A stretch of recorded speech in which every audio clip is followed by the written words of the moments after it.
Je vous invite à vous lever.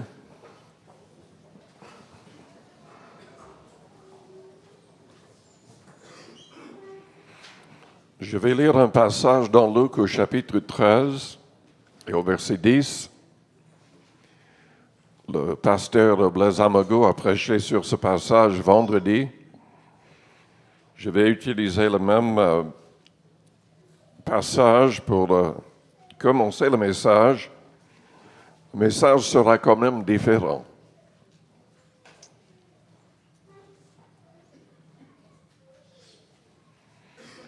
Luc 13 au verset 10. Jésus enseignait dans une des synagogues le jour du sabbat. Et voici, il y avait là une femme possédée d'un esprit qui la rendait infirme depuis 18 ans.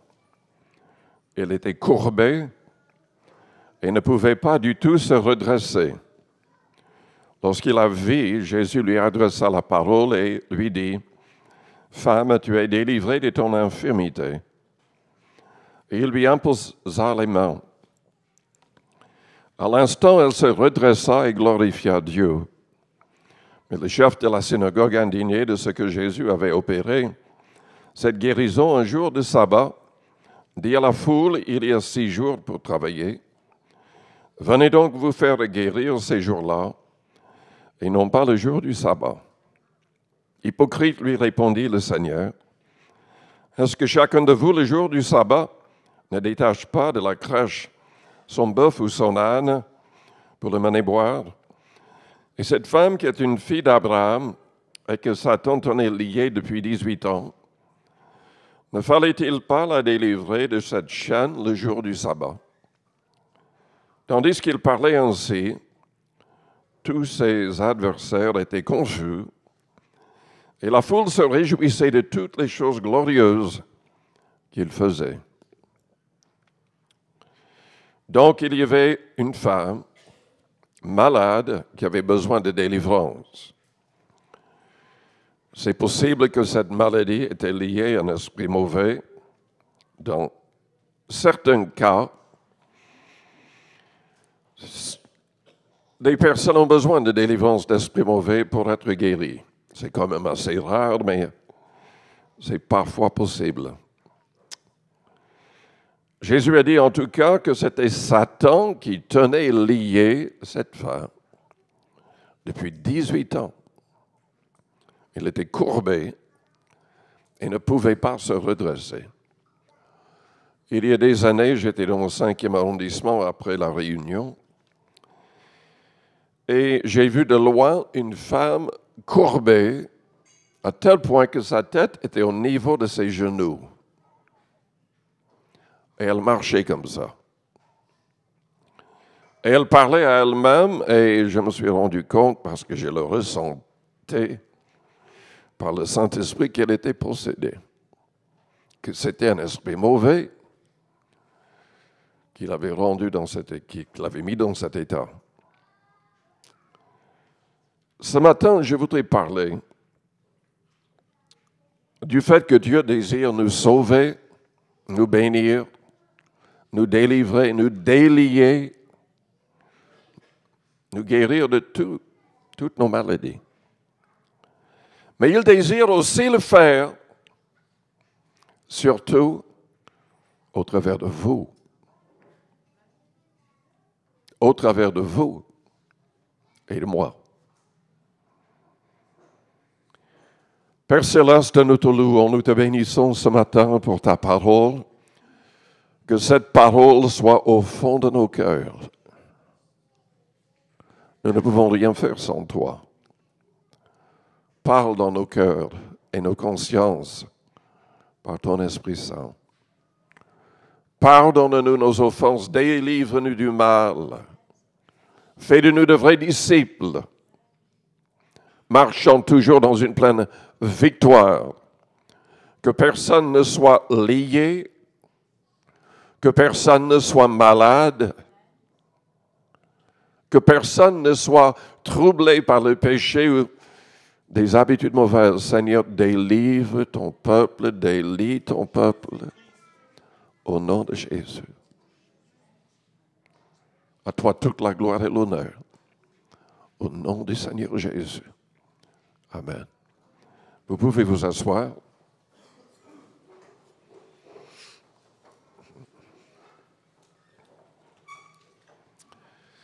Mes amis, Dieu nous aime et il veut nous sauver. Il veut nous bénir, il veut nous guérir, il veut nous délivrer, nous délier. Dieu a tant aimé le monde qu'il a donné son Fils unique. Vous savez, il y a parfois des gens trompés par l'adversaire, comme les musulmans. Ils ont tellement d'idées bizarres. Ici, des passages où Jésus était appelé uniquement pour le peuple juif. Ils disent en fait que Jésus n'était qu'un prophète. Il n'est pas venu pour le monde entier. Mais Jésus a dit lui-même dans Jean 3 qu'il était venu pour le monde entier afin que quiconque croit en lui dans le monde ne périsse point, mais qu'il ait la vie éternelle. Jésus-Christ désire nous délivrer du pouvoir de l'adversaire. Selon Éphésiens chapitre 2, tous les hommes sont sous une influence démoniaque. Satan lui-même, le diable, est la puissance, le prince de la puissance de l'air, qui agit maintenant dans les fils de la rébellion. Il suscite la rébellion dans le cœur des hommes contre Dieu, contre la justice, contre la parole. Et tout homme a besoin de délivrance. Parfois, les gens sont possédés de beaucoup de démons, d'esprits mauvais. Il y a des cas dans la Bible. Et Jésus indique que c'est uniquement grâce au Saint-Esprit que les démons seront chassés. Dans Matthieu 12, il en parle, et je voudrais souligner ceci, que beaucoup de gens ne comprennent pas. Jésus était égal avec Dieu le Père, mais il s'est dépouillé pour devenir un homme. Pendant son temps d'humiliation ici-bas, il a été tenté comme nous, en toutes choses, mais sans commettre de péché. Il fallait qu'il reste sans péché afin de pouvoir donner sa vie, car il fallait un agneau parfait, sans tache, sans défaut. Il était sans péché, la Bible déclare. Et il s'est donné volontairement. Nous devons croire en Christ pleinement pour être sauvés et délivrés. Nous devons croire dans la puissance de son sang. C'est la vérité qui libère.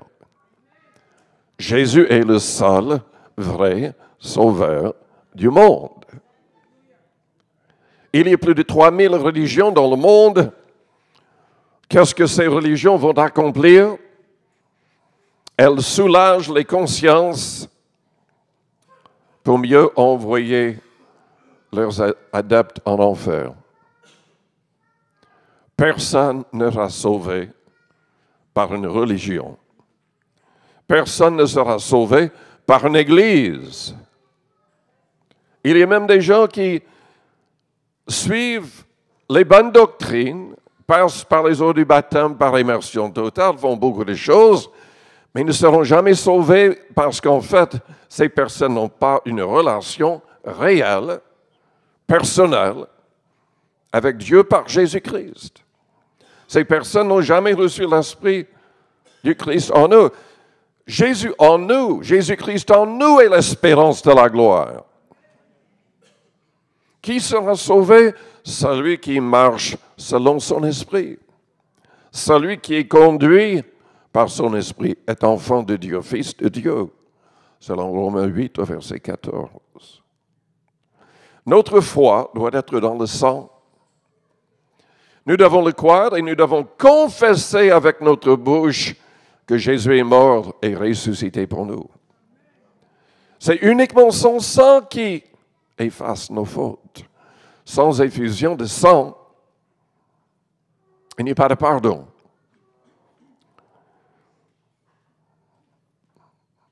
Les musulmans sont embêtés par tout ce que je mets sur l'Internet, sur Facebook. Parce que je mets toujours ce que je mets en tête, avec un petit commentaire. Et je suis en train d'insister dans tous les sites, dans tous les groupes, sans effusion de sang, pas de pardon. Pas de pardon. Vous savez, vous n'avez même pas besoin de lire le Coran pour savoir qu'il est faux. Vous n'avez qu'à savoir qu'il nie la crucifixion de Jésus-Christ.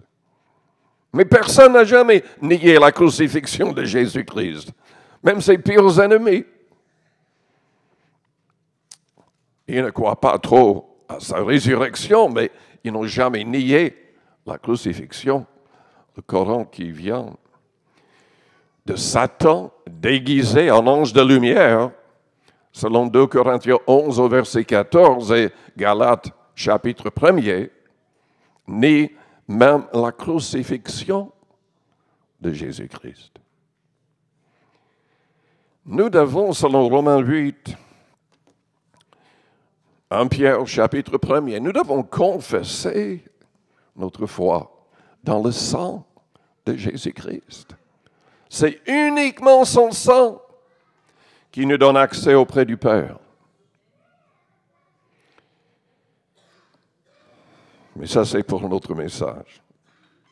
Restons dans le contexte du message de ce matin. Dieu désire nous sauver, nous délivrer de tout esprit mauvais. Il désire nous guérir. Jésus a souffert. Il a versé son sang aussi pour nous guérir. Par ses meurtrissures, nous sommes guéris, selon Ésaïe 53 et 1 Pierre chapitre 2. Mais Dieu désire accomplir toutes ces choses, et même davantage, au travers de vous. Tournez-vous vers la personne à côté de vous. Et dites à cette personne, Dieu désire accomplir des miracles au travers de vous.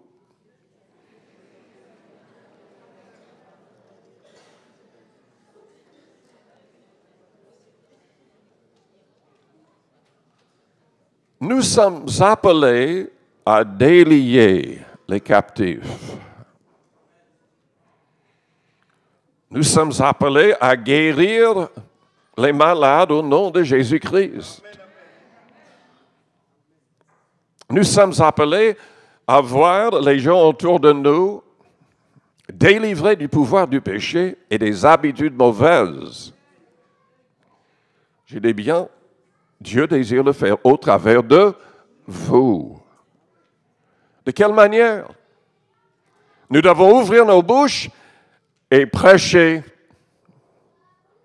Et vous allez me dire, mais je suis une femme, je ne peux pas prêcher.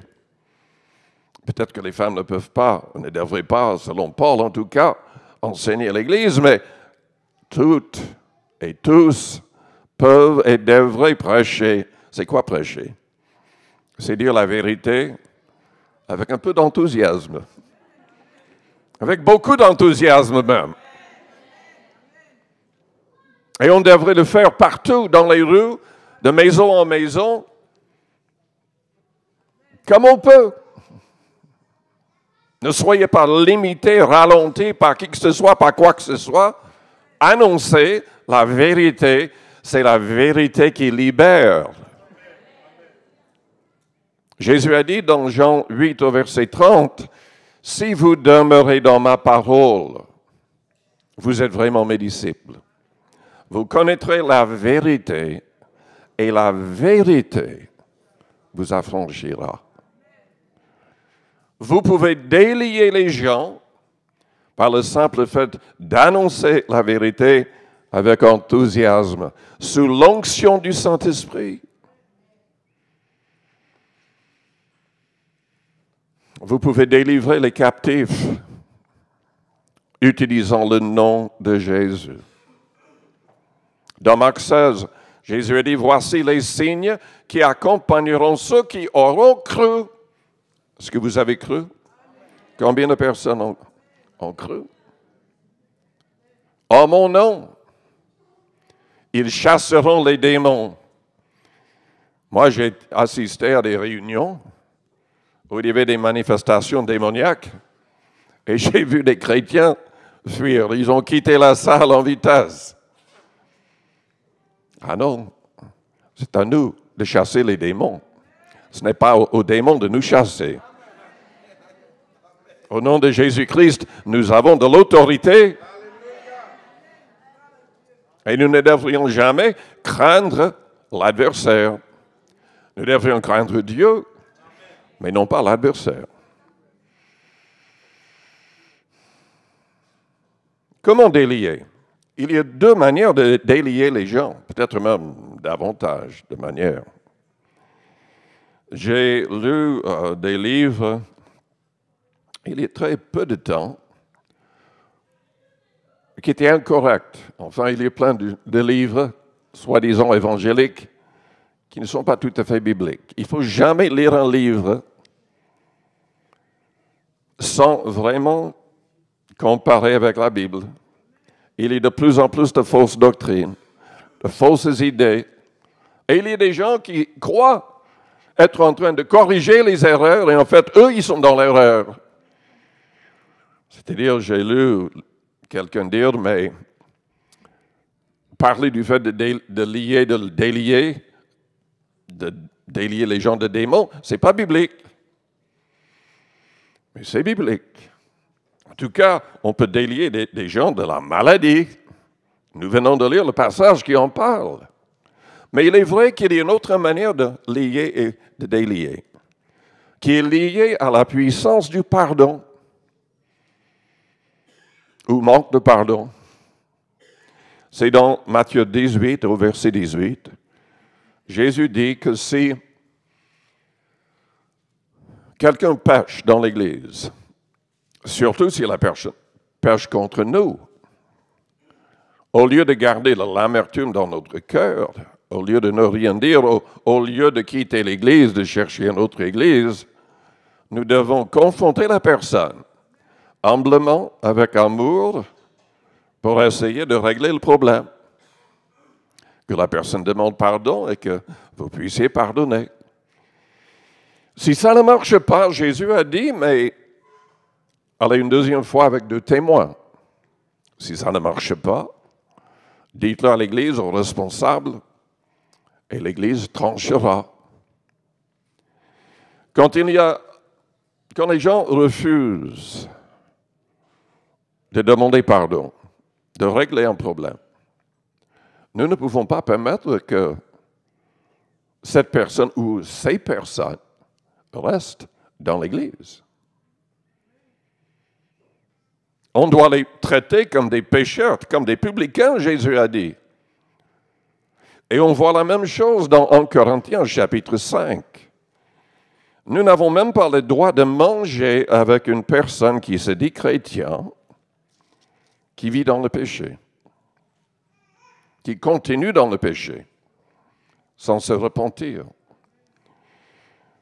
Dans 1 Corinthiens 5, au verset 11, la Bible dit, « Maintenant, ce que je vous ai écrit, c'est de ne pas avoir des relations avec quelqu'un qui, se nommant frère, est impudique, c'est-à-dire immoral, sexuellement, ou cupide, ayant trop l'amour de l'argent qui pourrait même le pousser à être peut-être malhonnête, ou idolâtre, ou outrageux.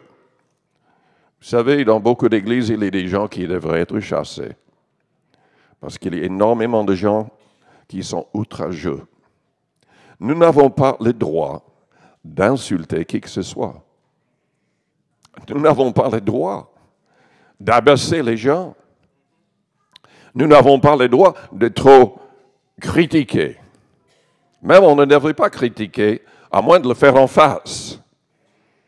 Non pas par derrière à quelqu'un d'autre. Il faut voir la personne si on n'est pas en accord. Ou si quelqu'un est ivrogne ou ravisseur, de ne pas même manger avec un tel homme. Il y avait un problème terrible dans cette église. Il y avait un homme qui couchait avec sa belle-mère. Et les deux venaient à l'église comme s'il n'y avait aucun problème. Sans doute prenez la Sainte Seine. Et Paul, quand il a été au courant de cela, a écrit pour que l'Église prenne position. Et il dit qu'on ne peut pas permettre cela. Les personnes ont été confrontées, il n'y avait pas de repentance, donc ils ont été chassés de l'Église, exclus de l'Église. Et Paul est allé jusqu'à livrer l'homme au diable pour la destruction de la chair, pour que son âme soit sauvée. Ça, on ne comprend pas trop bien, mais nous constatons qu'il a fait. Et ça a marché parce que dans sa deuxième lettre aux Corinthiens, cette même personne était repentante, même en pleurs, et Paul voulait que l'Église l'accepte de nouveau dans l'Assemblée. C'est très important de suivre ce plan du Seigneur. Et tout cela est lié à ce que Jésus a dit dans Matthieu 18, que c'est l'Église locale qui a le pouvoir de lier et de délier. Ce qui est lié sur terre sera lié au ciel. Ce qui est délié par l'Église locale sera délié au ciel. Qu'est-ce que ça veut dire? Si quelqu'un agit contre une Église locale, contre les responsables, n'accepte pas les conseils, continue dans le péché, cette personne, au jour du jugement, sera rejetée par Dieu au ciel. Si la personne ne règle pas le problème avec l'Église où il y avait le problème au départ. Il y a la puissance du pardon. Si on pardonne, si l'Église pardonne, les personnes sont pardonnées parce que le péché est contre l'Église, non pas directement contre le Seigneur. Jésus en parle dans Matthieu 18, ce pouvoir de lier et de délier. Mais il y a aussi, comme dans le passage que nous avons lu dans Luc 13, que nous délions les gens malades. Si cette maladie vient d'un esprit mauvais ou pas. Car il y a de la puissance dans le nom de Jésus. Mais dans tous les cas de figure, comprenez bien, personne ne sera véritablement sauvé. Personne ne sera gardé qui ne comprend pas l'importance d'abandonner tout péché. Selon Proverbe 28, 13, celui qui cache ses transgressions ne prospère point, mais celui qui les avoue et qui les délaisse trouvera miséricorde. Il n'y aura pas de miséricorde pour la personne qui continue dans le péché.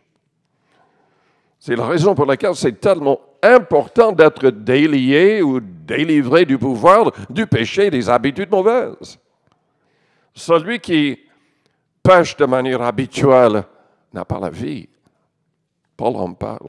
Jean en parle dans 1 Jean 5. Nous devons prier, intercéder pour une telle personne pour que Dieu lui donne la vie. La vie est liée à la délivrance, à la liberté du pouvoir du péché. Je l'ai déjà dit, nous avons un pouvoir au nom de Jésus pour chasser les démons, pour imposer nos mains aux malades, pour que les malades soient guéris. Et vous ne devriez pas attendre pour amener quelqu'un à l'église. Si vous êtes en face de quelqu'un malade, que ce soit dans la rue, que ce soit à la maison, vous avez le pouvoir, vous devriez leur imposer les mains et prier au nom de Jésus-Christ. Dieu peut accomplir de très grands miracles au travers de n'importe qui dans l'assemblée. C'est l'idée de 1 Corinthiens 12. Nous devrions être remplis de l'Esprit et aspirer aux dons les meilleurs. Et que tous les dons soient manifestés. Et pas uniquement l'Église. Dieu désire vous donner une parole de sagesse, une parole de connaissance. Il désire vous donner le don de la foi pour chasser les démons. En dehors de l'Église, partout.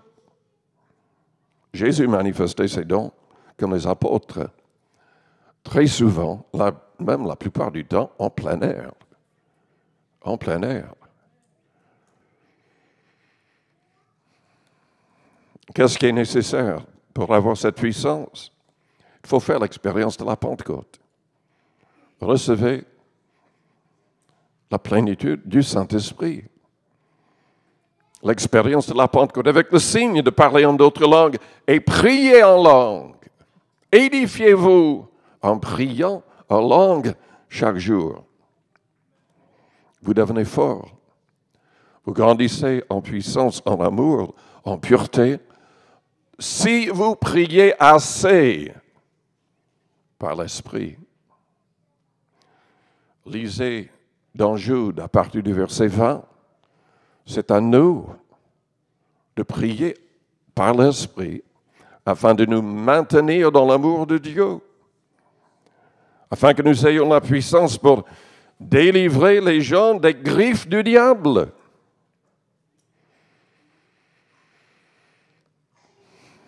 C'est important de jeûner. Je ne sais pas si on a distribué les feuilles pour le jeûne et la prière. Je ne les vois pas.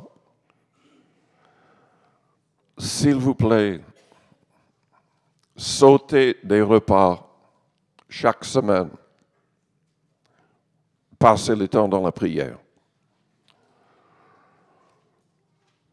Si vous voulez que les gens soient délivrés, guéris, si vous voulez être utilisé vous-même, c'est indispensable de jeûner et de prier. Les disciples eux-mêmes ne pouvaient pas chasser un démon un jour.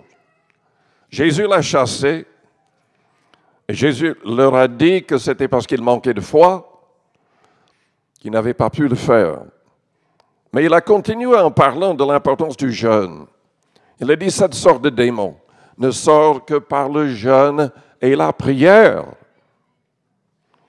Les disciples n'avaient pas encore appris à jeûner. Jésus avait commencé son ministère avec 40 jours de jeûne et de prière. Et quand il est parti du désert, la Bible dit qu'il était non pas uniquement rempli, mais revêtu de la puissance d'en haut. Et tous les démons lui ont été soumis et toutes les maladies. C'est à nous de chercher la face du Seigneur. Nous constatons combien Pierre et les autres dans les actes des apôtres ont été utilisés. Tous les malades ont été guéris par l'ombre de Pierre. Mais nous avons besoin de ça. Amen. J'ai dit, nous avons besoin de cela. Nous en avons besoin à notre époque. Dieu désire le faire par vous aussi. Jésus a dit dans Jean 14 qu'on pouvait faire les mêmes choses qu'il avait faites. Des choses encore plus grandes. Parce qu'il allait au Père nous envoyer l'Esprit Saint. C'est à nous de chercher et de recevoir le Saint-Esprit. C'est à nous de nous laisser conduire par l'Esprit Saint. C'est à nous de passer assez de temps dans le jeûne, la prière en langue, pour que Dieu nous équipe. Pour que nous soyons comme les apôtres. Utilisés. Cette femme, dans notre histoire, était liée depuis 18 ans.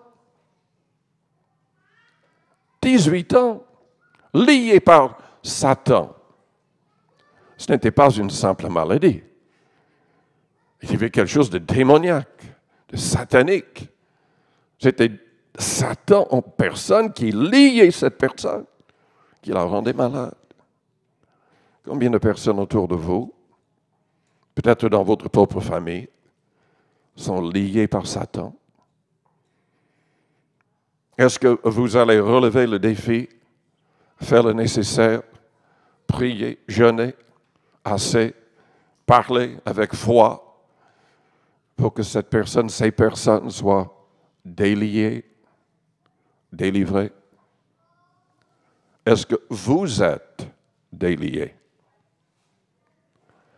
Ou est-ce qu'il y a un péché dans votre vie qui vous enveloppe facilement? Vous voulez la victoire, mais vous tombez régulièrement dans le même piège. Est-ce que vous êtes lié par une habitude mauvaise? Il faut que nous ayons une pleine victoire. C'est indispensable. Surtout aussi si nous voulons être utilisés pour aider les autres. Je vous invite à fermer vos yeux, à courber vos fronts, avec les yeux fermés, les fronts courbés. Je vous demande d'être honnête avec vous-même, être honnête avec Dieu. Si vous deviez mourir aujourd'hui, si l'enlèvement de l'Église s'est passé aujourd'hui, est-ce que Dieu vous accepterait? Est-ce que votre vie est en règle?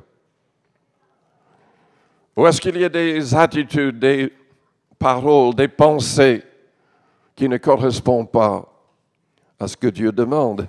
Est-ce qu'il y a des actions, des réactions dans votre vie qui ne correspondent pas à ce que Dieu exige? Dieu désire nous libérer. Il veut nous garder libres. Peut-être que vous n'avez jamais placé votre confiance en Christ. Peut-être que vous êtes croyant depuis des années, mais vous n'êtes toujours pas libre. Pendant que les yeux restent fermés, les fronts courbés, si vous avez besoin de prière, vous voulez être plus que vainqueur. Vous voulez être délié vous-même, vous voulez avoir la puissance pour délier les autres. Faites-moi signe. En élevant votre main juste pour un instant. Vous voyez plusieurs personnes. Que le Seigneur vous bénisse, que le Seigneur vous aide à marcher dans la sainteté, dans la pureté, dans l'amour du Seigneur. Je vous invite tous à vous lever. Vous savez, peut-être que vous n'êtes peut-être pas malade à cause d'un esprit mauvais, mais quelque part, d'une certaine manière, vous êtes peut-être lié avec une maladie depuis longtemps. Peut-être qu'on a prié de nombreuses fois et il n'y avait aucune différence. Je vous encourage à persévérer dans la prière. Je vous demande de prier. Selon Jacques 5, quand on est malade, on devrait prier. On devrait examiner son cœur, chaque détail dans sa vie. On devrait demander aux anciens de prier avec l'onction d'huile. Et on doit confesser ses péchés les uns aux autres et prier les uns pour les autres afin que nous soyons guéris. De manière habituelle, nous ne demandons pas aux gens de confesser leurs péchés à nous. On confesse à Dieu. Mais quand il s'agit de maladie et on n'arrive pas à être guéri, selon Jacques 5, c'est important d'examiner son cœur, sa vie et de tout confesser à un homme pour que nous soyons guéris. Je vous encourage à le faire si quelque chose persiste dans votre vie. Si vous avez besoin d'être délié d'un péché, d'une habitude mauvaise, d'une maladie, besoin de délivrance, peu importe la raison. Si vous croyez que Jésus peut faire quelque chose, je vous invite à venir vers le devant. Et nous prierons pour vous comme Jésus l'a demandé, en son nom, avec l'imposition des mains.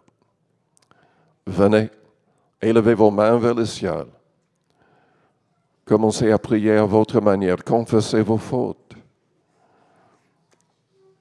Commencez à citer ses promesses pour la guérison divine si vous êtes malade. Examinez votre vie en profondeur.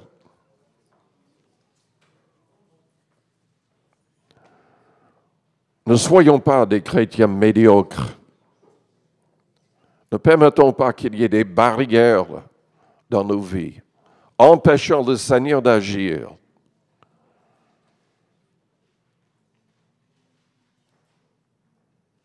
Si vous voulez être utilisé par le Seigneur, venez vers le devant.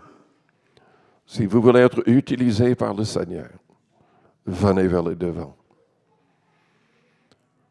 Si vous voulez avoir la puissance pour délier les captifs, pour délivrer au nom de Jésus, venez vers le devant avec foi.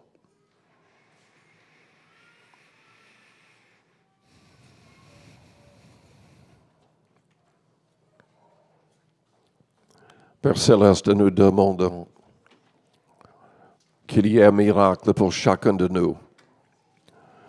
Seigneur, que personne ne soit troublé par la maladie.